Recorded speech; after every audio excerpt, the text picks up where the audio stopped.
Γεια σας και καλώς ήρθατε σε ένα ακόμα βίντεο στο κανάλι. Και σήμερα λοιπόν θα δούμε αυτή την πάρα πολύ ωραία κίνηση που είναι γνωστή ως card spread, το άπλωμα δηλαδή αυτό εδώ το φύλλο, το οποίο είναι και ένα πάρα πολύ ωραίο display ώστε ο θεατής να έρθει και να διαλέξει ένα φύλλο. Καθώς επίσης θα δούμε και ένα add-on πάνω σε αυτό, το card ribbon spread, πώς δηλαδή μπορούμε να γυρίσουμε τα φύλλα από την άλλη μεριά αφού τα έχουμε ήδη απλώσει. Σαν κίνηση μπορώ να πω πως είναι και πιο εντυπωσιακή από το να δείχναμε σε κάποιον ένα trick. Αφού πάμε λοιπόν αυτά, ας ξεκινήσουμε. Θα ξεκινήσουμε λοιπόν πρώτα με το απλό card spread και στη συνέχεια θα προχωρήσουμε στο ribbon spread. Κρατάμε λοιπόν την τράπουλα με το δεξί χέρι, αυτή εδώ πέρα είναι η θέση των δακτύλων. Ο δείκτης ουσιαστικά βρίσκεται στην αριστερή άκρη της τράπουλας. Το μεσαίο δάκτυλο και ο παράμεσος βρίσκονται στο πάνω μέρος της τράπουλας, ο αντίχειρας βρίσκεται στο κάτω μέρος της τράπουλας και το μικρό δάκτυλο είτε μπορεί να είναι και αυτό στο πάνω μέρος της τράπουλας είτε μπορεί να είναι στην δεξιά άκρη της τράπουλας. Είμαστε λοιπόν σε αυτήν εδώ τη θέση. Και επίσης, να σας πω κάτι για να σας βοηθήσει, αργότερα μπορεί να μην το χρειάζεστε καθόλου. Για να γίνει πιο εύκολο λοιπόν το spread, ουσιαστικά δίνουμε στην τράπουλα ένα σχήμα, τη σμπρώχνουμε λίγο προς τα δεξιά. Είμαστε δηλαδή από αυτήν εδώ τη θέση, ουσιαστικά τη σμπρώχνουμε λίγο και είμαστε σε αυτήν εδώ τη θέση. Και από εδώ λοιπόν, ουσιαστικά ο δείκτης είναι το δάχτυλο που θα ελέγχει πόσο από το κάθε χαρτί θα φαίνεται στο spread. Αυτό είναι κάτι που θα μας βοηθήσει αργότερα για το ribbon spread. Τώρα στο κανονικό spread δεν χρειάζεται να το κάνετε και μπορείτε να προσπαθήσετε να το φτιάξετε ουσιαστικά όσο πιο μεγάλο θέλετε, όσο πιο μεγάλο γίνεται. Έτσι λοιπόν, πάρα πολύ ωραία, έχουμε το spread μας. Να απλώνουμε λοιπόν τα φύλλα με αυτόν τον τρόπο δεν είναι ο μόνος τρόπος που υπάρχει. Θα σας δείξω λοιπόν και έναν άλλο τρόπο για να τα απλώνετε αυτή τη φορά από την αντίθετη μεριά.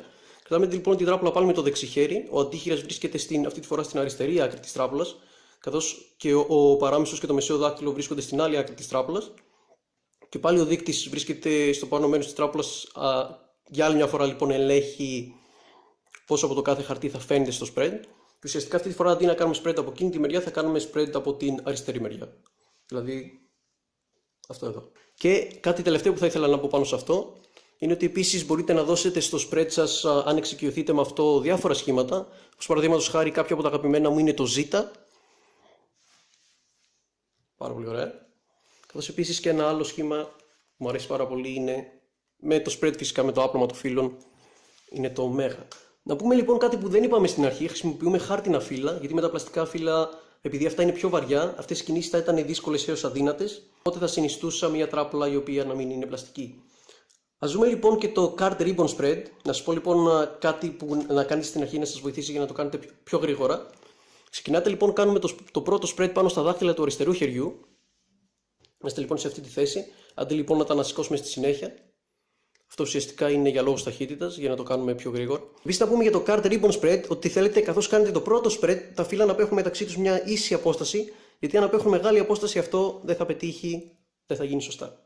Και από εδώ υπάρχουν πάρα πολλά variations, είτε μπορείτε να χρησιμοποιήσετε το δεξί χέρι και να γυρίσετε τα φύλλα, όσες φορές θέλετε. Ένα άλλο λοιπόν variation που υπάρχει είναι απλά χρησιμοποιούμε, ξέρω εγώ, ένα φύλλο και γυρίζουμε τα φύλλα με αυτό εδώ. Και ένα τρίτο variation που υπάρχει είναι απλά χρησιμοποιούμε την κίνηση των χαρτιών ουσιαστικά για να τα γυρίσουμε από τη μία μεριά και από την άλλη. Δηλαδή κάνουμε αυτό εδώ. Αυτό ήταν ουσιαστικά το spread και το ribbon spread. Πάρα πολύ εντυπωσιακά σαν κινήσεις. Δοκιμάστε τα, κάντε τα. Ως συνήθως μπορείτε να μου γράψετε τις εντυπώσεις σας και οποιαδήποτε απορία έχετε κάτω στα σχόλια. Αφού πάμε λοιπόν αυτά, θα σας δω όλους την επόμενη φορά. Γεια σας.